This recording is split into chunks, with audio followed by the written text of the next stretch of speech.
Hey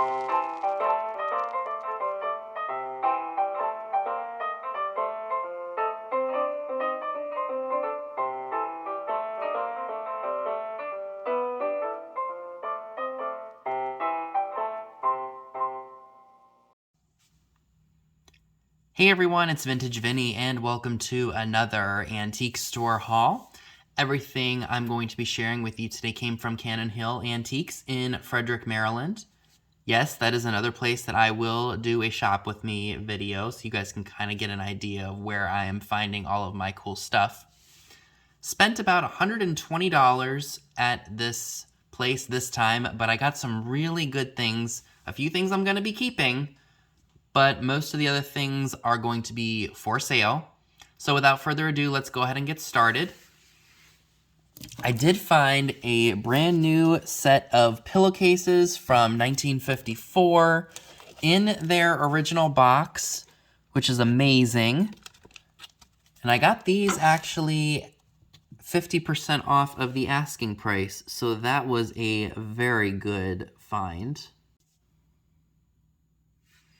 This is a brand new package of Estee Lauder's Youth Dew Dusting Powder. This was also half off, and it's worth about $25 to about $30, so I went ahead and picked that up. This is really, really nice, you guys. I cannot remember the name of this style of glass. I almost want to say it's cased, but it's painted on the outside. It's got a very Hollywood Regency look with the gold and the white. Fits great with a cottage, or maybe you could even squeeze it into boho. Really, really nice, and that I also got for half price.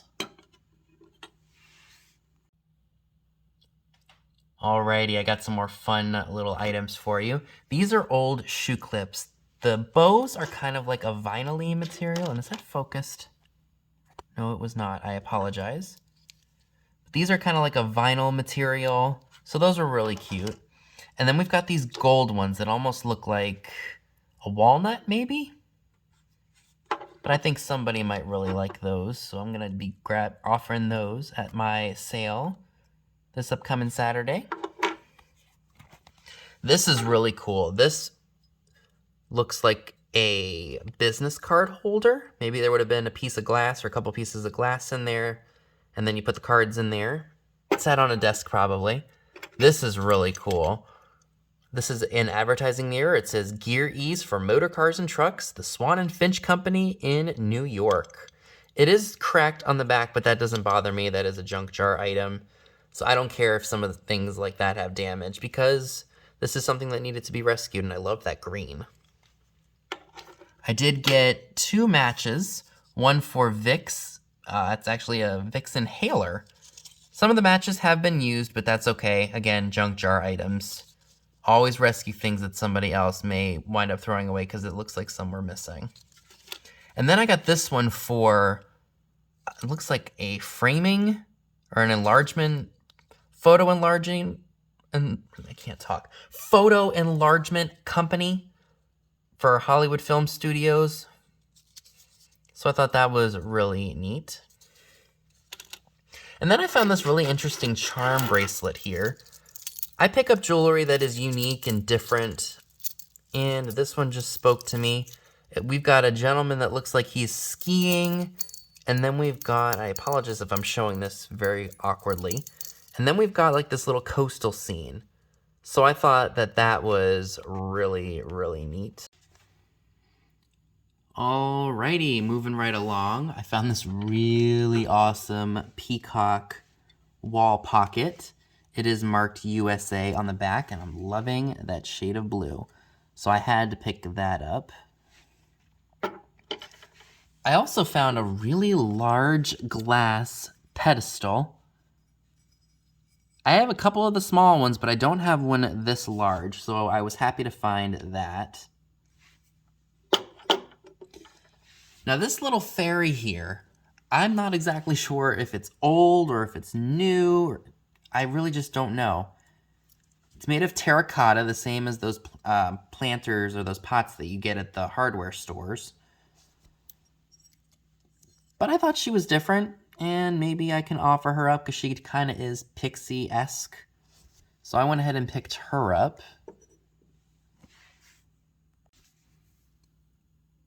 So this is really cool, you guys. This is a Wade Ark. It's Noah's Ark. And it's got a bunch of the minifigures. There are 7 pairs of animals, and you got the Noah and the wife, of course. And it is marked on the bottom, Wade, England. I had never seen this before, nor did I even know it existed. This I'm probably going to end up putting on eBay, and it's probably already listed by the time you guys see this. So if you're interested in it, you can always go to my eBay store. Link to it is down below in the description box, and you can make a reasonable offer. Like I said, I've never seen that before.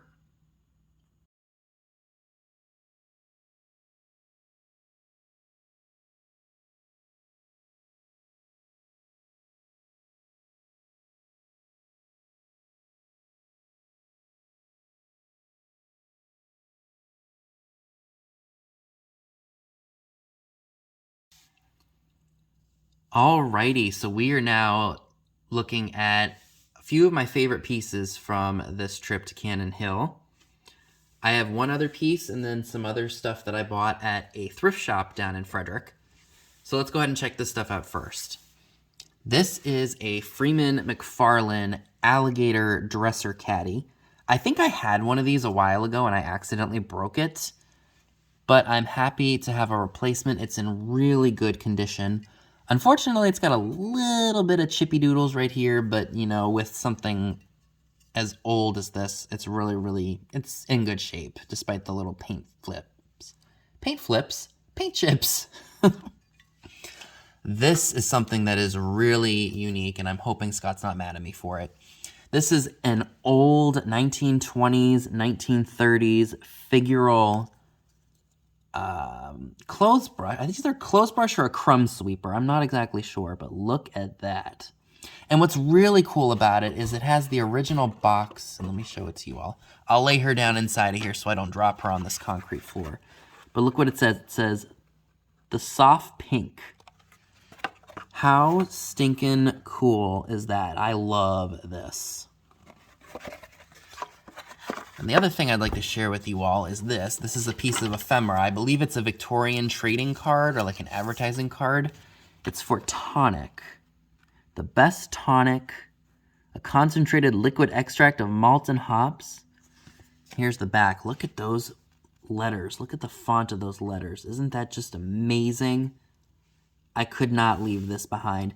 It got a little messed up and bent when it was in the bin with all the other stuff, but when I put it in a sheet protector, and it'll flatten itself back out.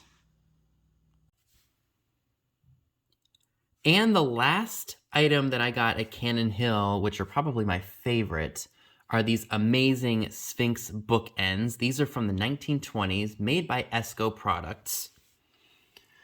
And these are what they call Egyptian Revival. Here is the Esco Products mark with all the different hieroglyphics and such on it. So cool. They're in pretty good condition overall. I saw them in this booth and I was like, those are really cool. And then I saw the price and I was like, I had to have them. They were only $14. Now, as you can see, there is a little bit of wear and tear to them because, you know, they're older. And, you know, being close to 100 years old, or maybe over 100 years old at this point, these are in pretty good shape for their age. It's not in focus, I apologize. So Egyptian Revival started, or became popular, this kind of look, in the 1820s, you know, with the following of Rosetta Stone, which helped translate hieroglyphics. We know Rosetta Stone now as a digital software to help us learn languages. And then the style of, you know, the Egyptian look became, it peaked in the 30s, the 1830s, and it slowly faded out of style by the 1850s. And then in 1969, the Suez Canal opens, and the style comes back into play in the 1880s following that. And a lot of us are familiar with Egyptian Revival, you know, being like in the turn of the last century, like in the 1920s, like what these are from. And of course, with the discovery of King Tut's tomb in 1922, it really picks up again in popularity. Now, in the 1980s and in the 1990s, you know, Art Deco comes back. We have an Art Deco revival. which I like to call Echo, the 80s deco. So, you see a lot of the deco patterns coming in, the Perot's and a lot of the stuff that was popular in the 20s and 30s. And you see a little bit of the Egyptian stuff coming back into play in the early to mid 80s. So that's just a little fun brief history about Egyptian revival that I was able to find. So that is everything that I got at Cannon Hill, but we also hit a couple of thrift stores that were in the area. So I'm going to go ahead and share those with you guys. So these came from a shop called Fetch in Frederick. If you've ever been, they help support local animal shelters. And I believe I only spent, I think, not even $5. So I did find this light blue alleged Fiesta salt shaker. It's got a cork bottom, so I know that it's older. I love that shade of blue. This was a stellar score. I found this in with all of the Modern Christmas. This is one of those candy cane kid bells. It is marked Lefton. Could not believe I spotted that, because these are harder to find. And then I also found this really cool advertising thermometer in a very deco style. It's for heating and plumbing, which was located in Tawnytown, Maryland back in the day. So I thought that was really neat. I'm gonna have to take a hair dryer to that sticker there so that way it doesn't peel the back. But I thought that was really, really neat. And the last two items that I'd like to share with you all from my trip to Frederick are these awesome vintage pieces. I got these at a Habitat for Humanity restore, and I was surprised to see them. Now, the Habitat for Humanities that I have in my area, they tend to kind of price the antique stuff a little bit higher, but these two items, after doing some research, were very reasonably priced for what they are. First being this really awesome probably late 50s, early 60s, Rudolph the Red-Nosed Reindeer rubber-faced plush. Saw him behind the case. They did have an asking price of $40 on it.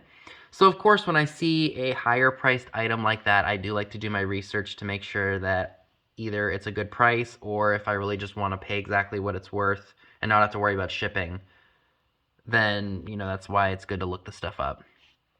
But I actually did a little negotiating, I will say, and I asked them if they would take $30 for it, and I was not being,